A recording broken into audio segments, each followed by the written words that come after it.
الله أكبر الله أكبر الله أكبر لا إله إلا الله الله أكبر الله أكبر ولله الحمد الله أكبر الله أكبر الله أكبر لا إله إلا الله الله أكبر الله أكبر ولله الحمد. أعوذ بالله من الشيطان الرجيم. بسم الله الرحمن الرحيم.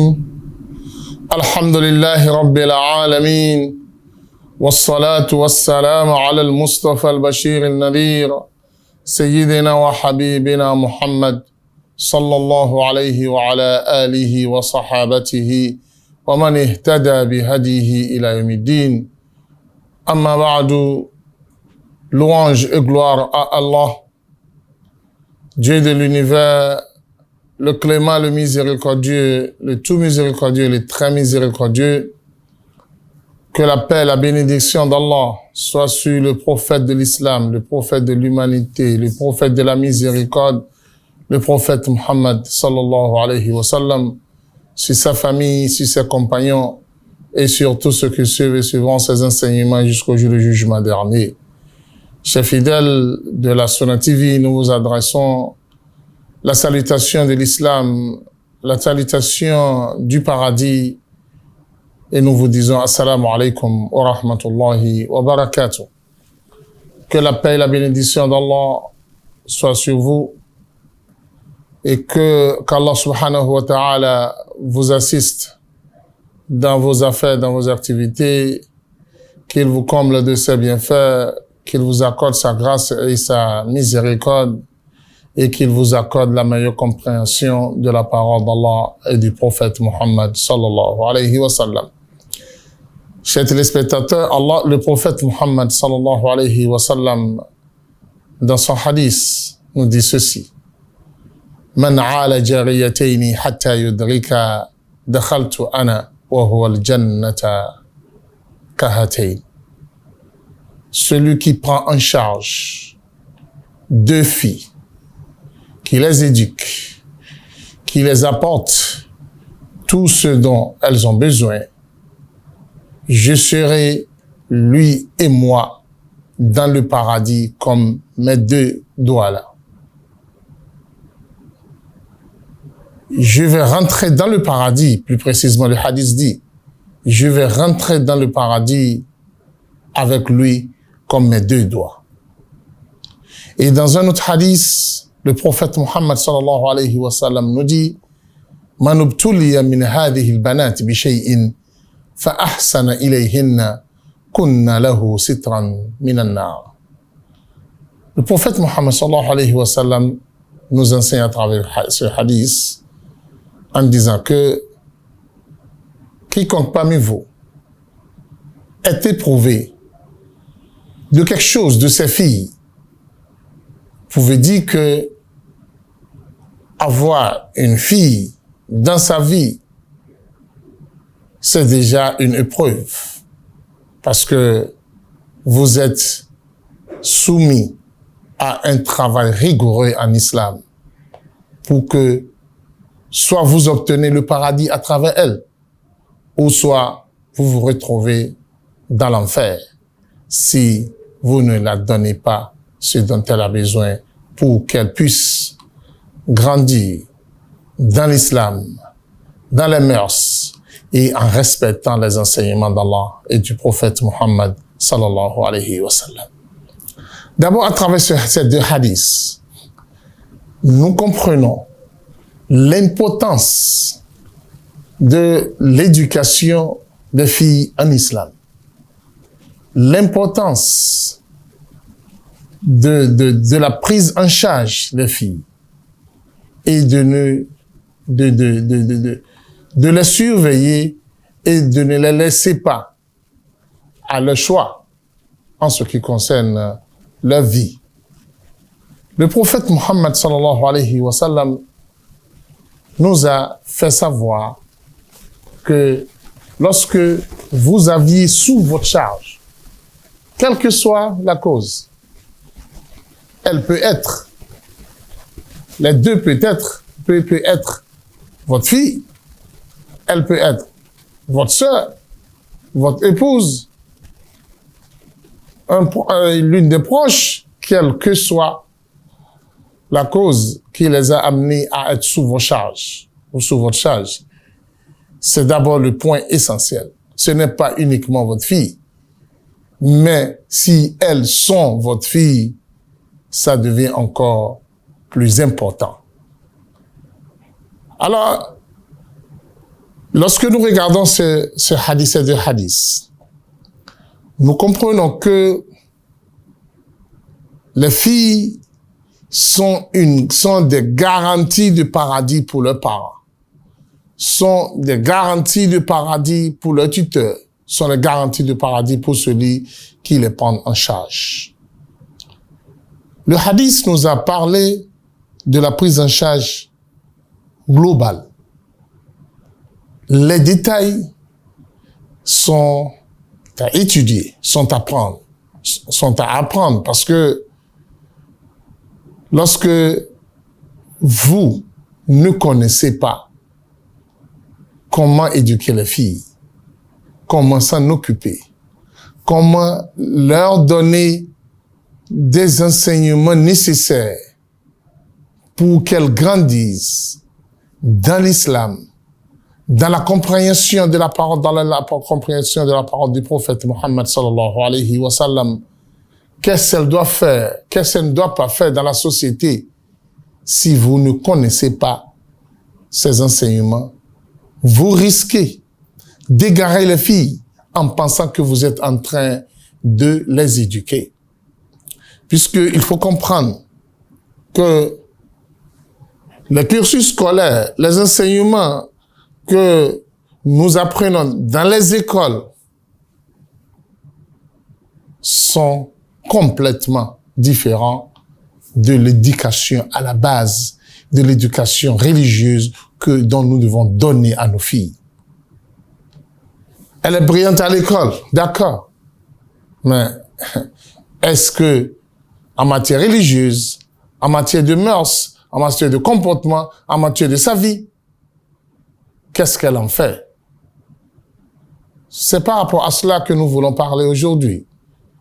Ces enseignements scolaires ne nous intéressent pas. C'est à vous de vous en occuper. Vous payez pour ça. L'école s'en occupe.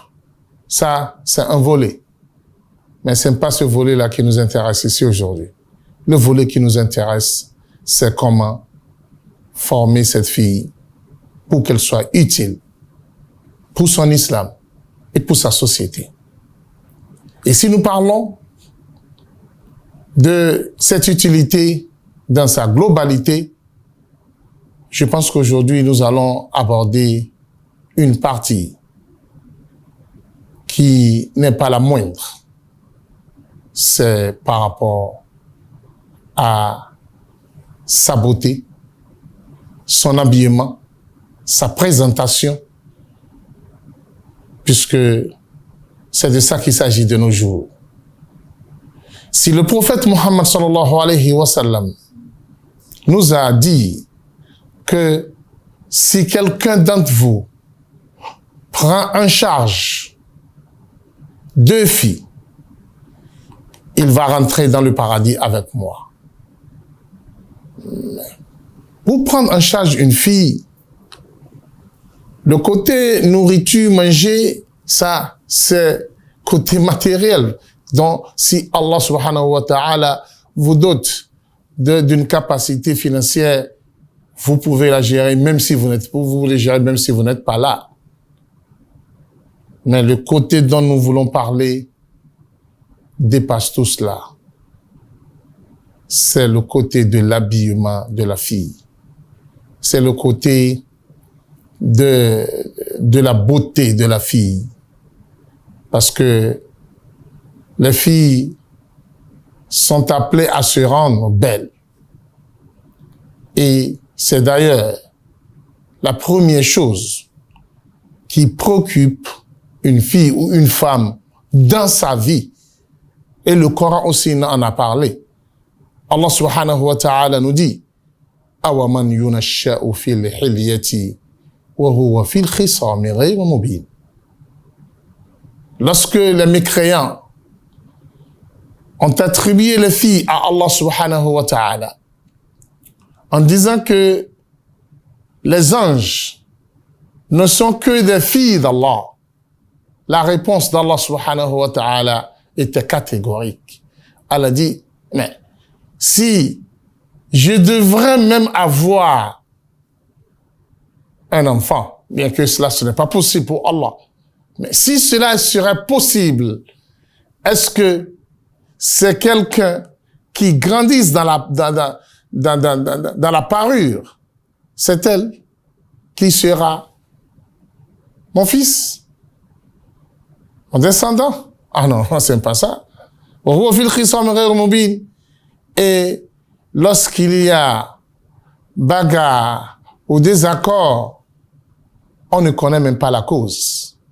C'est comme ça Allah subhanahu wa ta'ala a qualifié les femmes et les filles dans la réalité pour nous dire que le premier souci d'une fille ou d'une femme dans sa vie, c'est sa beauté, c'est les parures.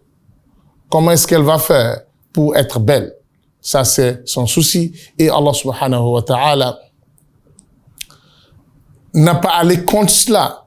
Plutôt, Allah nous a invités à cela, comme nous allons détailler cela au fur et à mesure dans cette émission.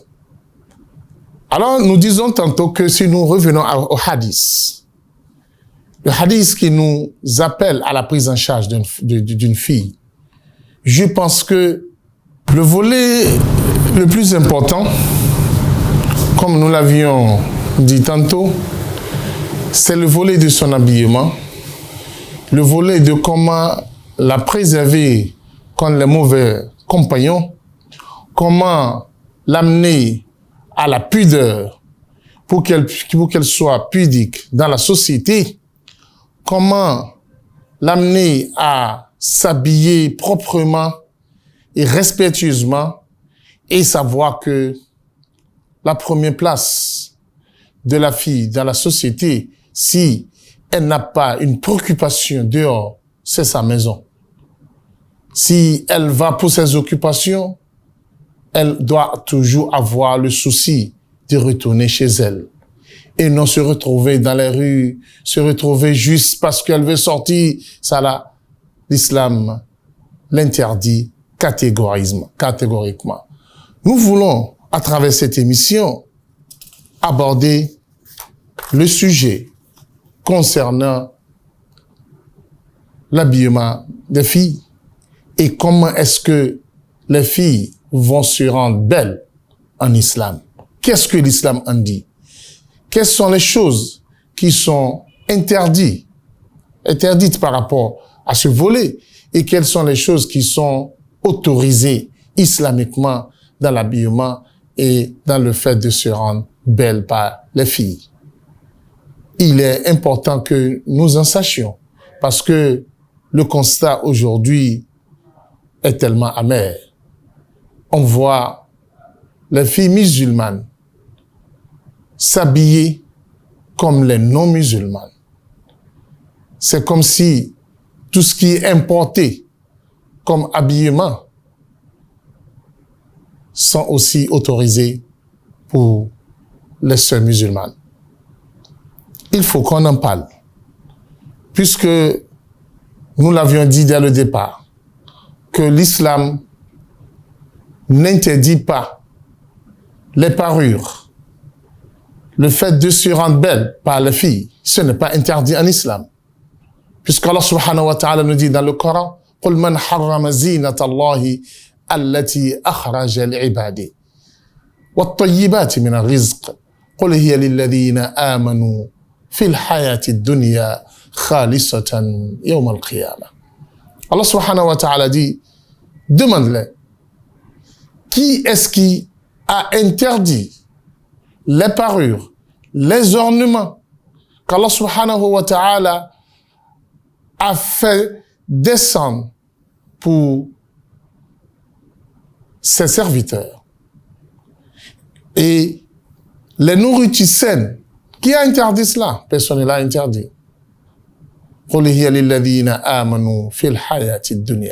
Dit que ceci n'est que pour les croyants sur cette terre et il sera exclusivement pour eux le jour du jugement dernier. Et le prophète Mohammed sallallahu alayhi wa sallam, dans le hadith, invite les filles à tout le temps, à être tout le temps belles, à s'habiller de la plus belle manière pour leurs époux, tout le temps.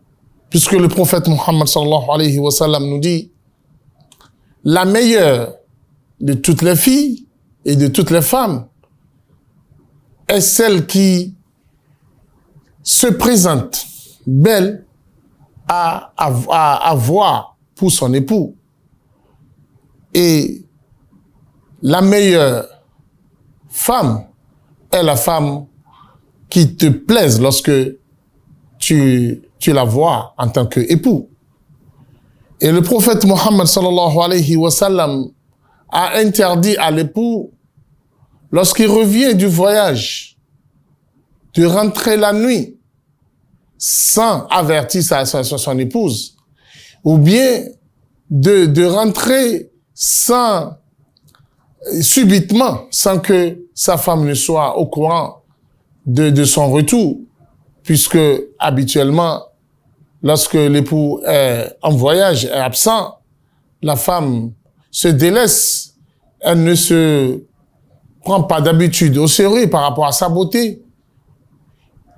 Et si l'homme rentre comme ça et la trouve à cet état, ça pouvait l'amener à voir en elle ce qu'il ne veut pas voir.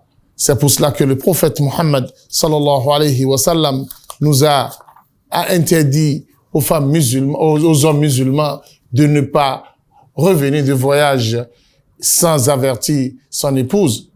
Pourquoi? Tout cela, c'est dans le sens d'avoir nos épouses tout le temps bien habillées, propres, pour que l'époux voit toujours en elle la beauté habituelle auquel il est habitué. Mais ce qui se passe aujourd'hui dans nos maisons, nous en savons bien. Alors nous exhortons aussi nos filles et nos épouses à respecter ce hadith du prophète Mohammed sallallahu alayhi wa sallam. Chers téléspectateurs, l'islam a invité les femmes et les filles à être belles. Mais l'islam a mis des garde-fous par rapport à cette affaire. Il y a des interdictions. Il y a des actes blâmables qui ne sont même pas du tout acceptés. Il y a aussi des choses autorisées. C'est dans ce sens que nous avions voulu aborder ce sujet aujourd'hui pour nous amener à maîtriser ce volet-là dans notre vie et à ne pas commettre des choses que nous pensons être justes alors que nous attirons la colère d'Allah subhanahu wa ta'ala vers nous-mêmes. Il faut d'abord savoir que l'habillement en islam, c'est une adoration. L'habillement d'une femme en islam, c'est une adoration. Ça fait partie des adorations. Ce n'est pas un plaisir. Ce n'est pas un choix. Ce n'est pas je fais comme je le veux. Puisque une femme qui sort de sa maison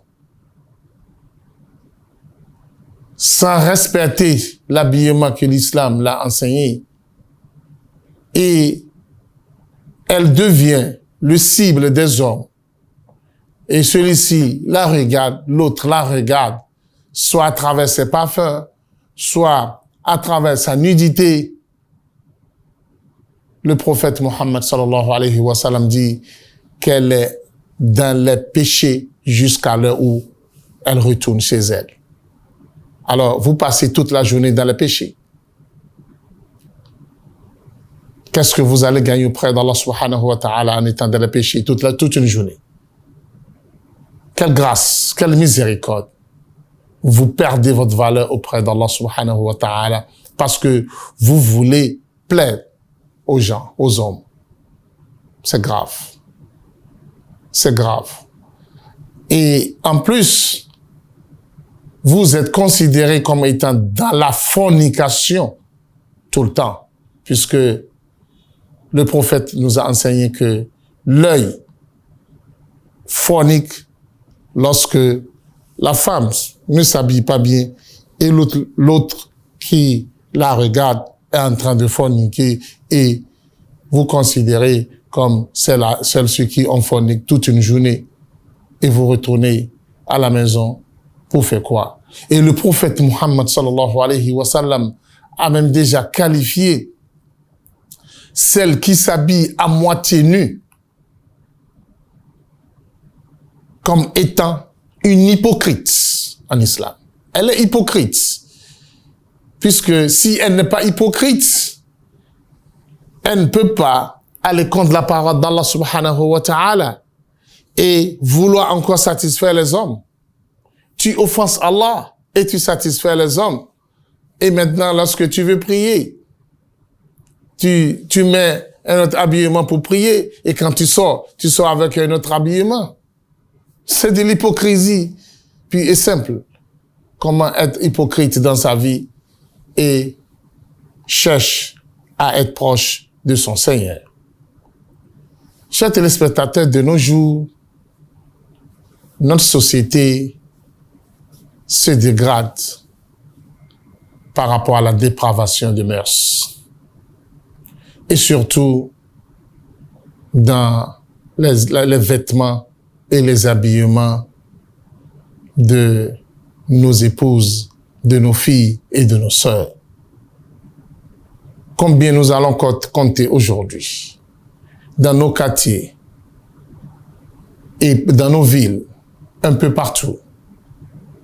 Nous avions les maisons de beauté, nous avions les salons de coiffure, les endroits pour les onglettes, les coiffures, les je ne sais quoi. Et tout cela n'est rien que des modes. Et ces modes-là, parce que on veut se sentir léger, on veut se faire très belle, on veut qu'on nous voit de façon extravagante, des maquillages par ici, par là-bas, ainsi de suite. Et nous voulons être comme les non-musulmans. C'est ça qui est à la mode. C'est ce que les musulmanes d'aujourd'hui pensent que si elles ne sortent pas comme les autres, elles seront mal vues dans la société. Je vous dis clairement, Allah subhanahu wa ta'ala dit aux femmes du prophète Muhammad sallallahu alayhi wa sallam, ya nisa an-nabi, lastunna ka ahadin min an-nisa, inni taqaytun fala takhda'anna bil qawl. Lorsque vous avez choisi être musulmane, comprenez ceci. Allah vous dit, lastunna ka ahadin min an-nisa. Vous n'êtes plus comme les autres femmes. Vous ne devrez plus vous regarder comme les autres. Vous ne devrez plus vous comparer aux autres. Parce que vous n'êtes pas comme eux. Elles ne sont pas comme vous. Ça, c'est le premier principe. Ce qui veut dire que une femme non musulmane ne doit plus être votre modèle. C'est dans ce sens que nous allons vous enseigner quelques principes à respecter dans les parures, dans vos ornements, dans vos habillements. Si vous arrivez à respecter ces principes, je pense que vous serez sur la bonne voie. Vous serez dans le cadre de l'enseignement islamique par rapport aux vêtements, par rapport aux habillements. Nous allons revenir après la pause pour vous citer ces principes et pour vous amener à les respecter et à savoir que c'est les principes d'Allah et de son messager, le prophète Muhammad sallallahu alayhi wa sallam. Et comme Allah le dit, وَمَا كَانَ لِمُؤْمِنٍ وَلَا مُؤْمِنَةٍ إِذَا قَضَى اللَّهُ وَرَسُولُهُ أَمْرًا أَنْ يَكُونَ لَهُمُ الْخِيَرَةُ مِنْ أَمْرِهِمْ. Il n'est pas permis à une musulmane ni à un musulman, lorsqu'Allah subhanahu wa ta'ala et son messager décrètent quelque chose, que l'un d'entre eux ait encore une option par rapport au décret d'Allah subhanahu wa ta'ala. Qu'à la face que nous soyons parmi ceux qui vont toujours respecter la parole d'Allah et la parole du prophète Muhammad sallallahu alayhi wa sallam. Allahu Akbar, Allahu Akbar, Allahu Akbar. La ilaha illallah. Allahu Akbar, Allahu Akbar. Walillahil hamd. Allahu Akbar, Allahu Akbar, Allahu Akbar. La ilaha illallah. Allahu Akbar, Allahu Akbar. Walillahil hamd. Alhamdulillah wa salatu wa salam ala rasulillah. Parlons des principes à suivre et à respecter lors de nos habillements et lorsque nous voulons nous rendre belles. Le premier point, le premier principe, une musulmane ne doit pas utiliser une chose illicite pour se rendre belle. Tout ce qui est illicite et que le hadith du prophète Muhammad sallallahu alayhi wa sallam a cité parmi les illicites, il est interdit à une femme musulmane de l'utiliser. Je peux citer ici les mèches. Le hadith est clair là-dessus. Le prophète dit « La'anallahu al-wasila wal-mustawsila » Celle qui rajoute à ses cheveux, il rajoute d'autres cheveux à ses cheveux, ou bien qui demande à ce qu'on la rajoute des cheveux à ses cheveux. Tu vas t'étonner. Il y avait des mèches au temps du prophète, wallahi, il y en avait. Puisque le monde, depuis que le monde existe, les femmes souffrent et souffriront toujours de l'état de leurs cheveux. Ce qui existe depuis l'Antiquité. Et les Arabes, dans le péninsule arabe, cherchaient toujours des cheveux pour compléter les cheveux. Et on les amenait des cheveux de la région des Perses en ce temps. Et on amenait ça dans la région arabe. Et le prophète Muhammad sallallahu alayhi wa sallam a bien suivi ça. Et le prophète a interdit cela à sa communauté. Celui qui le fait et celui qui demande qu'on la fasse ça à la malédiction d'Allah. Qu'est-ce que tu veux en faire?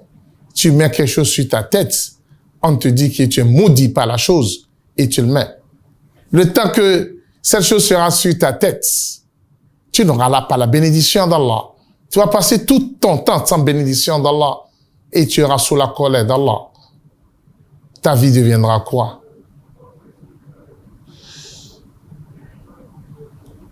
Le fait de raser les sourcils, c'est haram, c'est interdit en islam.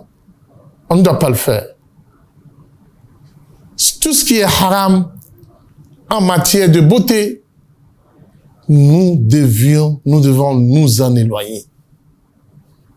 Le côté du corps d'une femme, seul, le visage et les paumes de main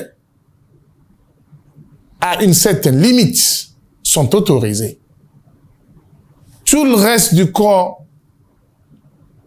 d'une femme est une nudité en islam. Est une nudité en islam. Ce qui veut dire que lorsque vous laissez vos jambes nues et vous sortez, vous êtes nu en islam. Vous êtes nu. Lorsque vous laissez vos bras nus, sans porter un habit qui couvre vos bras, vous êtes nu. Vous êtes dans le haram. Alors, tout habillement que vous allez porter et qui ne va pas couvrir votre corps tout entier, sachez que vous êtes dans le haram en islam. Ça, c'est le premier point. Et le prophète Mohammed sallallahu alayhi wa sallam a qualifié ces femmes comme des femmes habillées et nues à la fois. Kasiyat, ariyat. Le prophète dit, la yadkhulna al-jannata wa la yajidna ra'ihataha. Il y a des gens de l'enfer que je ne vois pas de mon temps. Le prophète disait, des femmes kasiyat, ariyat, des femmes habillées et nues à la fois. Le prophète dit, elles ne vont pas rentrer dans le paradis. Elles ne vont même pas la sentir. Et on sent, on l'odeur, la senteur du paradis. À combien des années de marche vous allez déjà commencer par sentir l'odeur du paradis. Mais celles-ci ne vont rien sentir de l'odeur du paradis parce que elles se sont habillées mal de leur vivant. Là, c'est le premier point, premier principe. Premier principe, tout ce qui a été cité comme étant haram, le musulman ne doit pas le faire en matière d'habillement. Deuxième principe, une femme musulmane ne doit jamais s'habiller comme les hommes. Soit dans l'habillement au complet, soit dans les démarches, soit dans les coupures de cheveux, la coiffure. Elle ne doit pas se coiffer comme les hommes. Le prophète Mohammed sallallahu alayhi wa sallam nous dit dans le hadith, 3 personnes ne vont jamais rentrer dans le paradis. Al-Aqu li walidayhi, un homme qui désobéit, qui est ingrat envers ses 2 parents. Ad-Dayuth, un parent qui voit sa famille dans la fornication et dans la dépravation de mœurs et qui ne dit rien, ne va jamais connaître le paradis. Et la 3e personne, les femmes qui se font comme, qui se comportent comme des hommes, qui s'habillent comme des hommes, qui marchent comme des hommes, qui font tout comme des hommes. Le prophète dit que ceux-là ne vont pas rentrer dans le paradis. Alors, voilà ce qui est pour les hommes. Et c'est ça qu'une femme choisit et veut se présenter partout comme les hommes, comme un homme. Le prophète dit, elle ne fait même pas partie de ma communauté. 3e principe. Toute parure ou tout ornement qui va modifier la création d'Allah, ce qu'Allah a créé en vous, et vous cherchez à le changer parce que vous n'aviez pas aimé cette forme-là qu'Allah subhanahu wa ta'ala vous a donnée. Et vous voulez avoir une autre forme que vous choisissez pour vous-même parce que vous n'êtes pas d'accord de ce qu'Allah subhanahu wa ta'ala a fait. Sachez d'abord que ce sentiment et cette idée, c'est une idée renforcés par le shaitan. Et c'est le shaitan qui vous conduit à avoir cette idée, puisque le shaitan a déjà annoncé à Allah subhanahu wa ta'ala, lorsqu'Allah l'a expulsé du paradis, qu'est-ce qu'il disait à Allah? Fala amurannahum fala yughayyirunna khalqallah. Le shaitan dit, je vais les ordonner, je vais les obliger à changer ta création. Tout ce que tu aurais créé en eux, je vais les amener à changer. Shaitan a promis.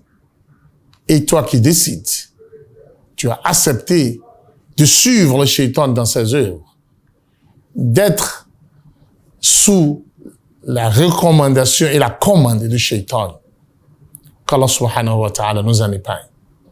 Aujourd'hui, c'est le tatouage, par ici, par là-bas.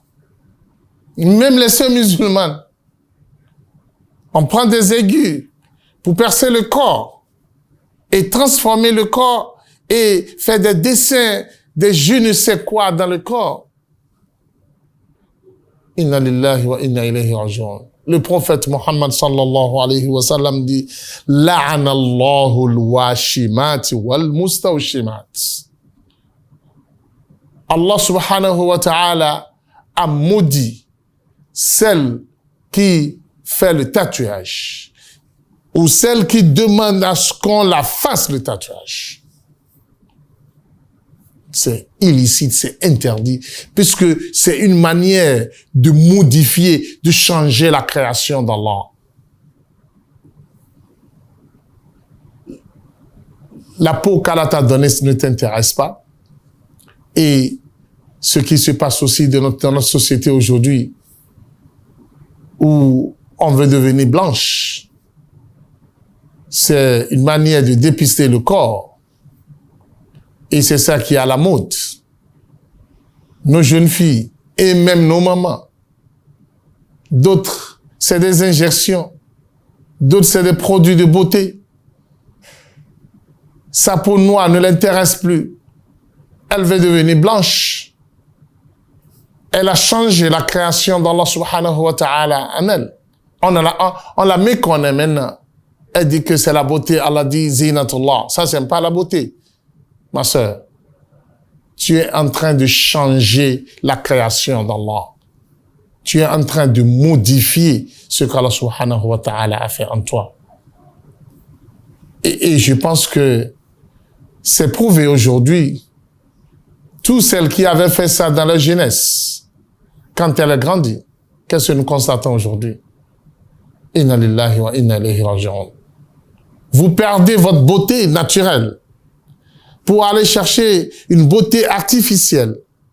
Comme on le dit en arabe, celle qui cherche une beauté artificielle perd sa beauté naturelle. C'est comme ça l'arabe dit. Puisque au fil du temps, cette beauté artificielle que vous aviez amenée va périr et vous allez la perdre et vous ne pouvez plus retourner à votre beauté habituelle. Votre beauté naturelle, c'est votre beauté qu'Allah subhanahu wa ta'ala vous a donnée. Alors, toute beauté qui vous amène à changer la créature d'Allah, la création d'Allah, est totalement bannie en islam et interdit. Et celle qu'il fait risque le châtiment d'Allah subhanahu wa ta'ala. Et déjà, elle est déjà maudite par Allah et le prophète Muhammad sallallahu alayhi wa sallam. Le prophète l'a bien dit que tout cela change la création d'Allah subhanahu wa ta'ala. Parmi les principes de l'ornement de la femme, c'est de ne jamais chercher à se comparer aux non-musulmanes. La fois passée, nous avions rencontré certaines filles musulmanes. Ça écoeure le cœur, vraiment. C'est écœurant. Elles portent un habit à une seule manche. Mais moi, je me dis, mais c'est quoi ça? On me dit que ça, c'est ça qui est à la mode. Pour une sœur musulmane. Parce que, en Europe, en tel endroit, c'est comme ça, on s'habille. Et nous-mêmes, on veut s'habiller ainsi. C'est comme ce que le Coran nous dit. وَفِيكُمْ سَمَّعُونَ لَهُمْ. Il y a parmi vous ceux-là qui cherchent ce qui se passe dans le monde des mécréants. Et ils veulent que ça soit appliqué dans le monde des musulmans. Et c'est ce que nous sommes en train de faire aujourd'hui. On regarde dans un film, on trouve un habillement. On ne se demande pas qui est celle qui l'a porté. Nous-mêmes, on veut la porter. Puisque quoi? Qu'est-ce qu'on veut? Lorsque vous habillez ainsi, vous attirez qui vers vous? Une fille musulmane, une femme musulmane qui s'habille ainsi. Tu veux attirer le regard vers toi. Et quand le regard est attiré vers toi, quelle est la finalité? C'est le shaitan, c'est le haram. Et tu t'exposes à la colère d'Allah subhanahu wa ta'ala à travers cet habillement qu'Allah subhanahu wa ta'ala nous pardonne. Nos filles aujourd'hui font tout ce qu'elles voient dans les films. Les films européens, les films brésiliens, les films portugais. Ceux-là ne sont que des mécréants, ne sont que des non-musulmans. Et elles s'habillent en répondant à une réalité chez eux. Toi, tu es dans quelle réalité? Et tu veux faire comme elles. Nous voyons aujourd'hui des ongles, parce qu'on a vu chez elles là-bas ces ongles artificiels que nous plaçons. Nous reviendrons à cela. Puisque l'islam interdit tout cela, puisque déjà le prophète Mohammed sallallahu alayhi wa sallam a invité le musulman à tailler ses ongles en nous disant que cela fait partie de la fitra, de la nature humaine. Et avoir des ongles longs, ça ce n'est pas la nature humaine. Vous sortez de la nature humaine, vous rentrez dans la nature satanique et la nature animale. Je me demande, une fille, une femme, avec ses longs ongles qu'elle a placés, elle va servir qui? Elle va servir quelle société? Elle fera quoi à son époux à la maison? Elle fera quoi pour servir ses enfants? Qu'est-ce qu'elle pourra faire avec cela? Et malgré ça, c'est ça qu'on pense que nous allons faire. Pour plaire à qui? Pour plaire à ceux qui ont de la maladie dans leur cœur. Parce que vous n'allez amener jamais les gens sains vers vous. Et toi, papa, qui laisse ta fille sortir ainsi, en pensant que c'est ça qui est à la mode. Et tu la laisses, tu es the youth. Et the youth ne connaîtra pas le paradis. qu'Allah nous en épargne. Alors, dans ce sens, nous voyons beaucoup de choses. Nos filles, ce n'est pas uniquement les mèches, c'est des mèches encore colorées à des couleurs différentes. Pourquoi? Parce que on a vu les non-musulmans colorer les cheveux et on colore aussi les mèches qu'on prend et c'est à des couleurs différentes. Là, c'est comme si se comporter comme les non-musulmans, c'est ça qui est notre choix dans notre vie. Oui, le prophète l'a dit dans le hadith. لا تتبعن سنن من كان قبلكم حذو القذة بالقذة حتى لو دخل جحر دب لدخلتموه. Mais le musulman doit se prendre au sérieux. On ne doit pas aller voir les non-musulmans. Tout habillement qui présente votre nudité, nous devons s'en éloigner.